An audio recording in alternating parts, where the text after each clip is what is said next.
Samantala kung itong nakaraan na eleksyon, hindi ko po alam kung pare-parehos tayo nabutol. Ako po ay isang leader, lahat ng mga AITA, kinampanya ko para sa kay BBM. Mayroon pong tawag ang matapang sa amin. Yan po ang tinatawag nilang matubag. Kaya po ang mga kasama ko ngayon dito, ang karamihan sa leader, matubag po. Kaya pinapakilala ko po sa inyo na andito po kami. Alam po ninyo, isa pong icon leader. Malaki po ang amin nadadanasan sa panahon na ito. Lalo-lalo po ako bilang isang leader, masakit po sa aking nasasakupan na alam po ng batas at alam po ng mga tao kami ay pinaka-atrasado, kami ay pinakamababang klaseng tao. Kaya dapat po pinapaabot ko kay President Marcos, di po kami nabibigyan pansin kaming mga AITA. Pero ang nagbuhat po sa kanya, mga AITA po na nag-vote rin. Wala ba ho kaming karapatan na sabihin namin ang aming nasa loob-looban. Sa ngayon po ay naiiwanan po kami ng progreso, naiiwanan po kami ng ating pamahalaan. Noon po ang kanyang tatay, talagang maayos po ang kanyang pamumuno. Kung hindi lang po pumutok ang bulkan, halos mayaman na po ang mga AITA. Pero ngayon po, nakita ko talaga na wala pong, hindi man siya nakakuha doon sa kahit konting bakas ng kanyang tatay. Kaya alam po ninyo, yan po ang aking iniisip. Samantala kung itong nakaraan na eleksyon, hindi ko po alam kung pare-parehos tayo nabutol.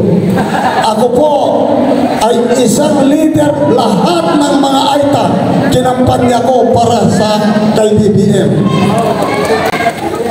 Pero ngayon po, nakikita ko na pangalan man ng isang AITA, walang dumarating na progreso sa amin. Mabuti po si Tatay Digong. Si Tatay Digong, ako po ay nakapunta.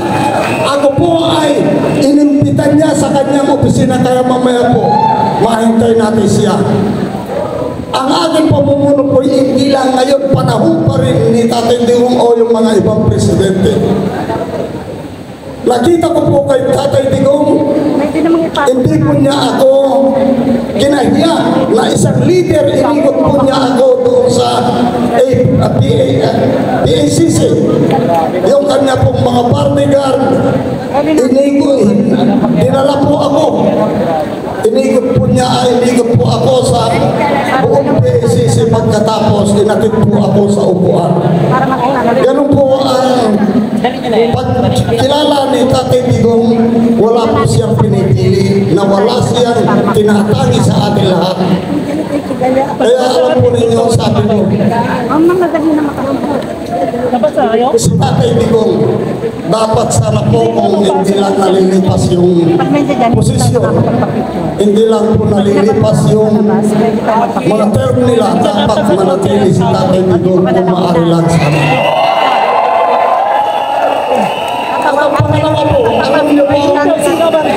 Kaya andyan ang idol ko, si Sir Vista.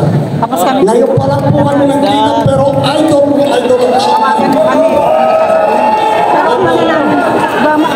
alam po ninyo, ang aming mayor, ito po ang aking kinakalungkot.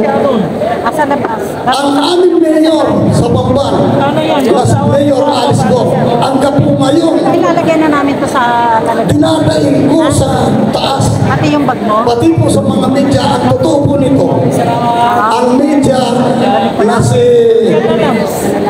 ito po media ni Jessica Soho, sinuntang po ako, inintay ako para ma-interview lang. Sinabi ko po ang lahat ng problema ng mga AITA, pati ang problema namin dito sa aming mayor. Alam po ninyo, iisa lang ang pinalitaw ni Jessica Soho. Isang salita lang. Ang dami kong sinabi, mayroon siguro kalahating oras akong na-interview, pero nung ipalabas po niya ang salita ko, iisa lang po salita pagkatapos kinat na. Mga bias pong reporter yan. Yan po ang mga bias na reporter. Kaya sinasabi ko po, gusto ko pag narinig ko po itong rallying ito, talagang para po akong nabunutan ng tinig. Para po akong nabunutan ng tinig sa aking sarili. Kasi pwede ko na pong sabihin ang nasa loob-looban ko. Pwede kong sabihin at ibulgar ang nangyayari na sistema po ngayon sa ating lipunan. Lalo sa pamamahala po ng ating presidente. Ako po, hindi ko kinakalaban ng ating presidente. Pero ang mga mali, kagaya po namin, mga AITA, hindi man kami binigyan pansin, hindi man kami binibigyan ng kahit konting halaga. Kasi ang tingin niya sa amin, hindi tao, kung hindi ang tingin niya yung unggoy. Yan po ang masabi ko sa ating presidente. Pero naghirap po tayo para-pareho sa bagay na butol nga tayo talaga. Kaya ako po, andito po ako na kagaya po ng mga ako sa bagay, mamaya po pa-interview talaga ako kay Sir Bistak. Ito po, gusto kong ipahayag talaga yung mga nasa loob-looban ko, lalo-lalo yung mga ibang reporter dyan. Kaya ako po, pag-abot to sa lugar namin, ayaw na namin ang reporter. Palagay ko, kunin ko number si Sir Bistak, siya na lang ang magko sa akin. Dahil ito po ang nakita kong tao. Ito po ang nakita kong tao na talagang walang takot.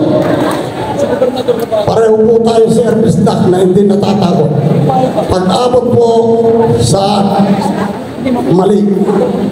Kaya ako po ito, nakita po ninyo, Sambales, hindi ko man napalitaan na umikot doon ang ating presidente, Tarlac, Kapas, wala talaga po kami. Itinagpil kami ng tadhana kay BBM. Ang tingin po niya sa amin ay hindi tao.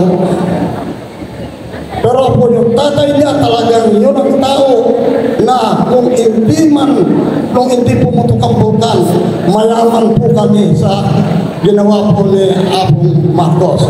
Kaya po ito sana tayo po ngayon andito na puro matatapang, kaya maiso, matapang.